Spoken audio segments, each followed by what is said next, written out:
जी अस्सलाम वालेकुम स्टूडेंट्स, ये है डीसी मोटर। डीसी मोटर में देखें ये बैटरी, इधर से पावर करंट मिल रहा है तो ये कॉइल रोटेट कर रही है मैग्नेटिक फील्ड में। तो ये है डीसी मोटर और ये टॉपिक डीसी मोटर है। डीसी मोटर के टॉपिक में सबसे पहले ऊपर लिखा है द सिंपल कॉइल। हम पहले सिंपल कॉइल को पढ़ेंगे फिर डीसी मोटर पढ़ेंगे। अच्छा, ये देखें ये सिंपल कॉइल है। सिंपल कॉइल कैसे पता चलेगा कि ये बैटरी जो है ना, आपने बैटरी डायरेक्ट इसके साथ कनेक्ट की हुई है, इधर कोई कम्यूटेटर या ब्रशेज नहीं लगे हुए। तो ये सिंपल कॉइल जब रखेंगे तो ये मैक्सिमम 90 डिग्री तक रोटेट कर सकती है। ये देखें, अगर सिंपल लूप होता या सिंपल कॉइल होती ना तो उसमें क्या होता है, ये जो पी क्यू साइड है इस पे फोर्स लग रही ऊपर को और जो आर एस है उस पे फोर्स लग रही नीचे को। तो लूप पड़ा कैसे है, लूप या कॉइल कैसे पड़ा हुआ है, ये मैग्नेटिक फील्ड के पैरेलल पड़ा हुआ है। तो इस कंडीशन में ये फोर्स लग रही ऊपर की साइड पे और इधर फोर्स लग रही नीचे। ठीक हो गया जी। तो इस वजह से ये कॉइल रोटेट होके ये साइड पी क्यू साइड ऊपर आ जाएगी और आर एस साइड नीचे चली जाएगी। और जब ये इस कंडीशन में आ जाएगा ना, यानी अब लूप है परपेंडिकुलर है, मैग्नेटिक फील्ड आपके राइट से लेफ़्ट साइड की तरफ है, लूप परपेंडिकुलर है। जब इस कंडीशन में आता है तो क्या है, देखिए फोर्स ये बिल्कुल ऊपर को लग रही है, यानी इस साइड पी क्यू साइड पे, और जो आर एस साइड है उस पे फोर्स नीचे को। अब ये फोर्स एक ही लाइन में एक्ट कर रही है, यानी इन दोनों फोर्सेस की जो लाइन ऑफ एक्शन है सेम है। तो जब एक ही लाइन पे दो फोर्सेस लगें तो ये ऊपर वाली फोर्स लूप को ऊपर खींचेगी, ये वाली ऊपर को खींचेगी और ये नीचे वाली नीचे खींचेगी। अब ये रोटेट नहीं करेगा इस कंडीशन में। तो यानी मैक्सिमम जो रोटेट करना था इसने कर लिया, कितना, 90 डिग्री तक। और ये पहले वाली जो डायग्राम थी उसके मुताबिक देखें कि पी क्यू साइड पे फोर्स ऊपर थी, इस पे फोर्स नीचे, उस फोर्स की लाइन ऑफ एक्शन कहीं और थी, इसकी लाइन ऑफ एक्शन कहीं और है। दोनों फोर्सेस की लाइंस डिफरेंट जब होती हैं तो तब रोटेशन होता है। तो ये रोटेट करके ये पड़ी है पैरेलल और ये हो जाएगी इस परपेंडिकुलर कंडीशन में। तो मैक्सिमम रोटेशन आ सकती है 90 डिग्री की आ सकती है सिंपल लूप की। तो ये इसका फर्स्ट पैराग्राफ जो है ना उसमें यही बात बताई थी। चाहे वीडियो पॉज करके पहले इसको रीड कर लें प्लीज़ जी। नेक्स्ट पार्ट इसका यहाँ से स्टार्ट करेंगे कि अगर हम चाहते हैं कि हमारी कॉइल इससे भी आगे मूव करे तो फिर हमें क्या करना होगा, हमें करंट की डायरेक्शन चेंज करनी होगी। अभी देखिए करंट पी से क्यू की तरफ जा रहा है इस साइड में, और इस साइड आर एस वाली साइड में एस से आर की तरफ आ रहा है। तो अगर आप करंट की डायरेक्शन चेंज कर दें तो ये फोर्स की डायरेक्शन नीचे को हो जाएगी और इस फोर्स की डायरेक्शन ऊपर को हो जाएगी। फिर ये फर्दर रोटेट कर सकता है। हाँ जी, तो करंट की डायरेक्शन चेंज करने के लिए ये देखें क्या किया हुआ है कि इस कॉइल के साथ एक तो ये ब्रश लगे हुए हैं, ये पीछे हैं और इधर से ये ब्रश है, और ब्रश के साथ ये कटा हुआ एक रिंग है। देखें इसको कहते हैं स्प्लिट रिंग।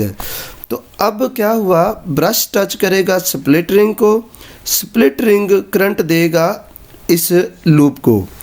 इधर वाला ब्रश भी ऐसे ही होगा, ये ब्रश करंट देगा कटे हुए रिंग को। इसको कम्यूटेटर कहते हैं, ये लिखा हुआ है। कम्यूटेटर का काम होता है करंट की डायरेक्शन को चेंज करना। तो देखिए अब यहाँ कम्यूटेटर लगा दिया, यानी ब्रश और स्प्लिट रिंग लगाया। ये क्या करेगा, ये इस लूप के अंदर जो करंट जा रहा है उसकी डायरेक्शन चेंज कर देगा। कब करेगा, जैसे ही ये लूप वर्टिकल पोजीशन में आएगा। और अब यहाँ से एक छोटा सा क्वेश्चन है कि ये ब्रशेस क्या होते हैं।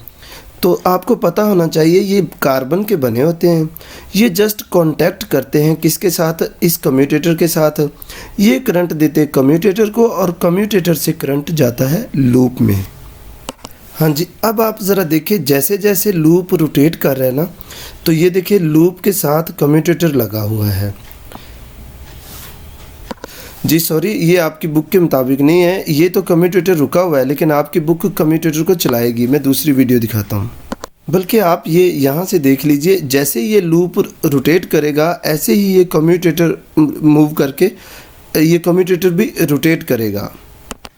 और देखें इस वक्त ये कम्यूटेटर इस ब्रश के साथ कनेक्ट है, और जब लूप आएगा ना वर्टिकल पोजीशन में 90 का एंगल बनाएगा, तो तब ये वाला जो कम्यूटेटर है तब ये मूव करके इस साइड पे आ जाएगा, फिर ये इस ब्रश के साथ टच हो जाएगा।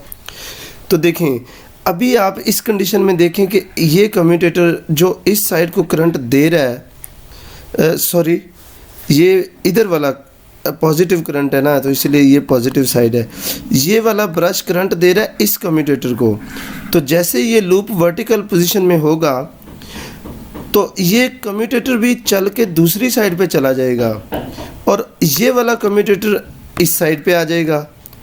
यानी ये ब्रश पहले इस कम्यूटेटर को करंट दे रहा है, और जब ये लूप वर्टिकल पोजीशन में आएगा तो ये दूसरे कम्यूटेटर को करंट देगा।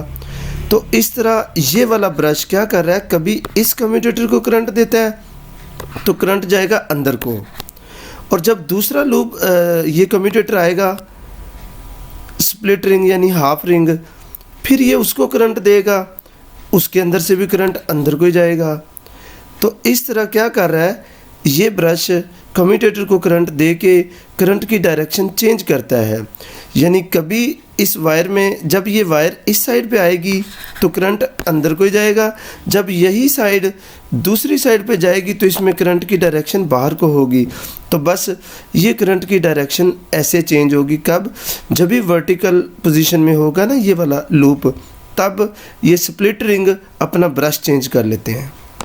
तो ये लिखा भी हुआ है बुक में भी, एक लाइन है, the commutator changes brushes just as the coil reaches vertical position. और फिर क्या, चेंजिंग ब्रश जब चेंज हो जाता है ना, इससे होती है रिवर्स द करंट, यानी करंट की डायरेक्शन रिवर्स हो जाती है इन द लूप।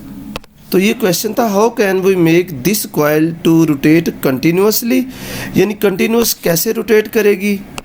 तो आंसर इसका है by reversing the direction of current. तो आगे करंट की डायरेक्शन कैसे चेंज होगी, तो वो आपको ये लिखा हुआ है, the commutator changes brushes just as the coil reaches the vertical position, changing brushes reverses the current in the loop.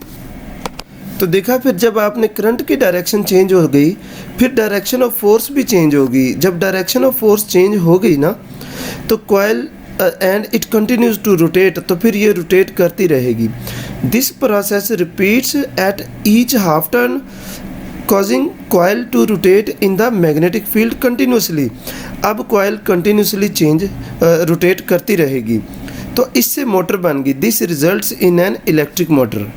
तो लिखा है इलेक्ट्रिक मोटर क्या है, तो ये लिखा है a device that converts electrical energy into rotational kinetic energy. यानी इलेक्ट्रिकल एनर्जी करंट होता है ना, उससे क्या बनेगी, रोटेशन, यानी मोटर वो कॉइल रोटेट करेगी। और यहाँ वीडियो पॉज करके एक बार यहाँ तक भी आप प्लीज़ रीडिंग कर लीजिए। हाँ जी, ये अब ज़रा नोट करें, ये है प्रैक्टिकल जो मोटर होती है ना, असल मोटर, उसमें इस तरह के होते हैं। ये देखें ना, एक कॉइल और ये वाली कॉइल और ये कई कॉइल्स हैं, आप कह लें ज़्यादा लूप हैं, तो इस कॉइल में ज़्यादा लूप्स होते हैं। इसका नाम अब आर्मेचर आ गया है।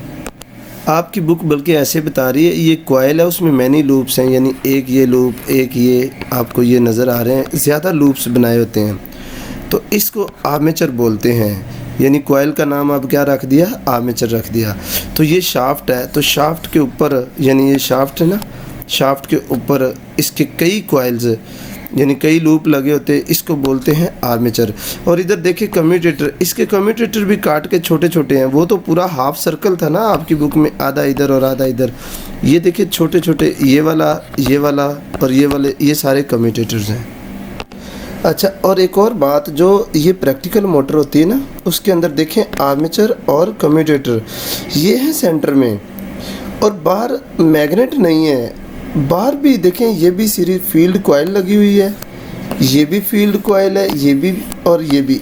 इन कॉइल के अंदर जब करंट पास करते हैं ना, तो इनसे भी मैग्नेट बनता है। उस मैग्नेट का नाम होता है इलेक्ट्रोमैग्नेट। तो ये कॉइलों को फिर फील्ड कॉइल कहते हैं कि ये मैग्नेटिक फील्ड देती हैं। लेकिन आपकी बुक में ये जो आर्मेचर है ना, वो परमानेंट मैग्नेट में रखा हुआ है, यानी ये फील्ड कॉइल नहीं है, ये नॉर्थ एंड साउथ पोल ये मैग्नेट रखा हुआ है। तो अब प्रैक्टिकल मोटर के आप ये वाले यहाँ से यहाँ तक 2 पॉइंट्स लर्न कर सकते हैं। फिर यहाँ से एक पॉइंट बन रहा है टोटल फोर्स। ये टोटल फोर्स भी या टोटल टॉर्क, ये मैं फार्मूला पहले भी बता चुका हूँ। On the armature can be increased, ये फोर्स ज़्यादा कर सकते हैं। कैसे? ये 4 पॉइंट्स हैं। पहला नंबर ऑफ टर्न्स ज़्यादा करके, दूसरा करंट ज़्यादा करके, और तीसरे नंबर पे स्ट्रेंथ ऑफ मैग्नेटिक फील्ड है, और चौथे नंबर पे area of the coil increase करोगे। उससे क्या होगा? फोर्स ज़्यादा हो जाएगी या फिर टॉर्क ज़्यादा।